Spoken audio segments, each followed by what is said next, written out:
Hello, my Bill 4000 Nation. How's everyone doing today? Hopefully, everyone's having a great day. If not, I hope it gets better from here. We are back with another MrBallen video. This one is titled Top 3 Photos with Disturbing Backstories, Part 14. All right, I'm excited to go ahead and get into the story. I love the three-parters. I love the photo shit. I do. All right, let's go ahead and get into it. Go ahead, turn them lights down low, put on something comfy, cup with something special. Let's get disturbed. It's in the title and we're going to fucking use it, bro. Today, I'm going to share with you 3 progressively more disturbing stories, and at the end of each of them, I'm going to reveal the picture or pictures that are famously associated with them. But before I get into today's stories, if you're a fan of the strange, dark, and mysterious delivered in story format, and you've come to the right channel, because that's all I do, and I upload 3, 4, even 5 times every week. So if that's of interest to you, please offer to make the like button breakfast, but instead of powdered sugar, use baby powder on their French toast. Also, please subscribe to this channel and turn on all notifications so you don't miss French any toast, of my bro. weekly uploads. I love me Let's some get French into toast. Today's stories. French toast is the best. I don't care what anyone says. I love it. I love pancakes. I love waffles. I love breakfast in fucking general, bro. Warfare changed forever when the United States dropped 2 atomic bombs on Japan. These bombs would devastate the cities of Hiroshima and Nagasaki, killing over 100,000 people. America's goals in dropping these 2 bombs was to hasten Japan's surrender and end World War II, as well as avoid any further Allied casualties. But America also wanted to showcase to the world, really the Soviet Union, that it had this new, extremely destructive technology at their disposal. So on August 6, 1945 at 8:15 a.m., the crew of the B-29 bomber Enola Gay dropped the first ever wartime atomic bomb over Hiroshima, Japan. At the time, Hiroshima was a bustling regional hub that served as a military communications center, storage depot, and troop gathering area. When the bomb detonated over Hiroshima, immediately there was this flash of boiling light that scorched everything it touched. The blast burned at 10,000 degrees Fahrenheit, and the 70,000 people that were within 1,600 feet of the initial blast radius were instantly incinerated. After the dust had settled, 5 square miles of the city were just rubble. The Sumitomo Bank was within that blast radius. That morning before the bomb detonated, an elderly resident of Hiroshima had been sitting on the front steps of the bank waiting for the doors to open. They were clutching their walking stick and they had their other arm against their chest right as the bomb exploded. And when it did, they were one of the 70,000 people that were instantaneously vaporized. This Hiroshima shadow, as it's called, is all that is left of this person. Their shadow remained on the front steps of this bank for... That is a real thing. Like, I remember in world history, you see that on walls. You see it all over the place. It's just what's left of them, like kind of like an x-ray where it happened like that. It's crazy. It's real, but it's fucking crazy, bro. It's sad. Over 20 years before they finally removed that section of the stairs and brought it to a museum. In 2008, famous inventor Peter Madsen, along with a former NASA contractor, began what they called the ultimate DIY project in Copenhagen, Denmark. Their plan was to build a rocket ship from scratch and then fly it into space. This project made Madsen and his partner kind of like anti-establishment celebrities in Denmark. But by 2014, they still hadn't... I think it was a coffee house crime video. Because I remember, because we had done one where a dude made a sub too, if I'm not mistaken. I remember this. Completed their rocket ship, and in fact, their efforts were stalled because Madsen and his partner had this really public, nasty falling out. Yeah. And Madsen had actually left the project and moved literally across the street and set up his own rocket building project with a separate team. 3 years later, in 2017, a freelance journalist named Kim Val, who was staying in Copenhagen with her boyfriend at the time, heard... I love how I say in Copenhagen. It's probably the real way you say it, but I'm used to saying, American way. Copenhagen. About the Hiroshima rival rocket ship makers and wanted to do a story about them. In the 4 years Kim had been a free... Don't judge how I talk. It's awful. freelance reporter, she had traveled to places like Haiti to write about practitioners of voodoo, to Sri Lanka to document the tourism that goes on their former battlefields from their long civil war, and to Cuba to follow the underground network of people bringing TV and internet culture to the people. Kim was fascinated with what she called the undercurrents of rebellion, and here was just such a story literally down the road from where she was staying. She desperately wanted an interview with Madsen, but he was proving to be very difficult to get in touch with, and as months went on and still no luck, she was starting to lose hope that she would ever get to do this story. But on August 10th, 2017, the day before she and her boyfriend were planning to leave Denmark, she got a text message from Madsen saying that not only would he do the interview, but he would do it that night while riding on his homemade submarine. Prior to being known for his rocket building escapades, it was this homemade submarine that really put him on the map of famous inventors. Kim immediately said yes, this is exactly what she was hoping for, and then some. The idea that she got to write from the submarine would only add to the story. Before she left, she asked her boyfriend if he wanted to come along, and he would say that he was really close to wanting to go, but their friends had thrown them this big going away party because they were going to leave the next day. And since Kim was already not going to be there, he told her he would stay with all their friends to make sure they weren't too upset, and that she should just go have a good time, and that he would see her in a few hours when she got back. Kim leaves their apartment and heads down to the dock to meet Madsen. She and Madsen would get on the homemade submarine at 7 p.m. Only one would get going off. Underneath the water, Madsen thought it'd be funny to drive past their apartment so Kim could wave to her boyfriend and all of her friends that were at this party. And so they drive past the apartment. Kim waves to her boyfriend and all the people at their going away party. Her boyfriend would take a couple pictures of her, and then Kim would go back down into the submarine. Madsen would follow her, close the hatch behind them, and disappear into the ocean. Later that night, when Kim still hadn't returned, Kim's boyfriend started to get worried that something could be wrong. They did have a flight very early the next morning, and so it seemed odd that they wouldn't be back by now. And so he took his bike and he went down to the dock and he just waited for them. And by 1:45 in the morning and still no sign of them, he decides to call the police. Police launch a search, and all night they're looking and they can't find the submarine. They can't get in touch with Madsen. The next morning, the submarine was spotted near a lighthouse, and one of the boats that was out looking for them saw Madsen climb out of the hatch right as the submarine actually sank into the water. So Madsen's now swimming in the ocean,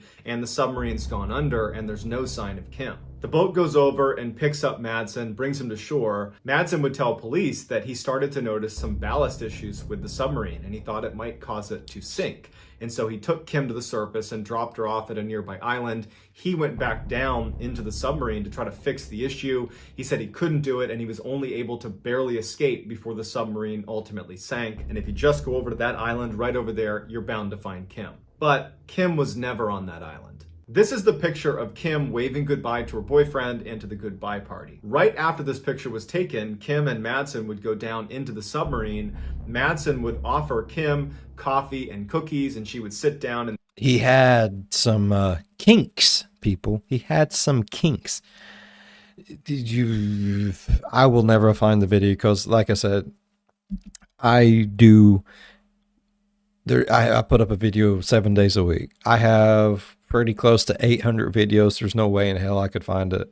I do believe it was either Coffee House Crime or that chapter. If you want to try to search through it, be my guest. I do have a Coffee House Crime section. I do have a that chapter section. So, but he had some kinks, people. the control area, while Madsen would step away, go into his room, and begin watching videos of women being beheaded on his computer. Shortly after watching those videos, he walked up behind Kim and beheaded her. 1 month later, Kim's torso would wash up on a beach, and her head would be discovered in a plastic bag along with a knife. It's unclear why Madsen did this, but he had previously tried to get other women to take a private ride on a submarine with him. Kim was just the first person to accept. Madsen was given a life sentence. Fucking ridiculous shit, man. In 1978, 16-year-old Bridget Geiger was waiting outside her home in Ohio for a boy named Jeffrey to take her to prom. She wasn't particularly excited to go to prom with Jeffrey. He was known to be really nervous around girls, And so she figured it was going to be a pretty awkward date, but nobody else had asked her to go, and she really wanted to go to Why prom, not? so she said yes. When Jeffrey showed up, she was immediately disappointed. He was wearing this odd ensemble of vest and bow tie, as opposed to the standard tuxedo that she was anticipating him wearing. And so now they weren't going to match. He was also so nervous that he was visibly shaking and couldn't pin her corsage to her dress. And so Bridget's mom had to come out and put the corsage on. After the corsage was on, Bridget's mom would take a couple of very awkward photos of them kind of stiffly standing in front of her house before they ultimately got in Jeff's car and headed for the prom. When they arrived, Bridget wanted to go on the dance floor to see her other friends to kind of lighten the mood because she was not having a good time with Jeffrey so far. Gotcha. But she did stay with him, and it was clear that Jeffrey hated being at the prom. He hated being around this swarming group of teenagers. Bridget felt kind of bad and said, "Hey, Jeffrey, do you want to go sit down and just grab a bite to eat over at the little food cart they have here?" Jeffrey's very relieved and says, "Yes, I'd love to do that." And the pair leave the dance floor and walk over to the little food court area. As they're about to sit down, Jeffrey pulls the chair out for Bridget. She sits down, he kind of pushes her in like a gentleman, but then instead of sitting down with her, he just walks away without telling her where he's going. Bridget assumed he was just going to the bathroom, but after a really long amount of time had passed, and it was clear he had not just gone to the bathroom, she got up to go look for him. And so she went on the dance floor, she can't find him in the building, and so she goes outside to see if maybe his car's not there anymore. Maybe he just left.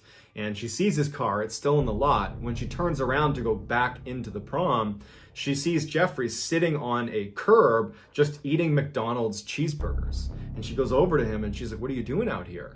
And so he told her that he just wanted to step outside and get a couple cheeseburgers and then come back and he would sit with her while she ate, but they wouldn't let him back in. And so he just went and got more cheeseburgers and thought he would wait here until she came outside. And now that she was outside, she couldn't get back in either. So she just says, "Hey, I'd like to just go home." And so Jeffrey is mortified and he tells her, "I'm so sorry. I wanted this to be a nice evening for you. I'm sorry it wasn't." He drives her home. He says goodbye. She walks into her house. He drives off, and that was that. Bridget only saw Jeffrey one more time after that. It was about a week after prom, and Jeffrey actually invited her to come over his house for what he was calling a house party. And Bridget's like, "There's no way this kid's throwing a house party. He can barely stand to be around just me, let alone a crowd of people." But she was polite and said, "Sure, I'd love to come to your house party." She gets there and there's no food, there's no music, there's like 3 people there. And as soon as she walks in, all Jeffrey wanted to do was have a seance and communicate with the devil. She was so immediately creeped out by Jeffrey's behavior that after only a couple of minutes, she just turned around and left his house party and did not see him again. Well, until 13 years later when she would read about him in the newspaper. 13 years later, on July 22nd, Jeffrey Dahmer. 1991, Milwaukee, Wisconsin police spot a man named Tracy Edwards running down the road in handcuffs.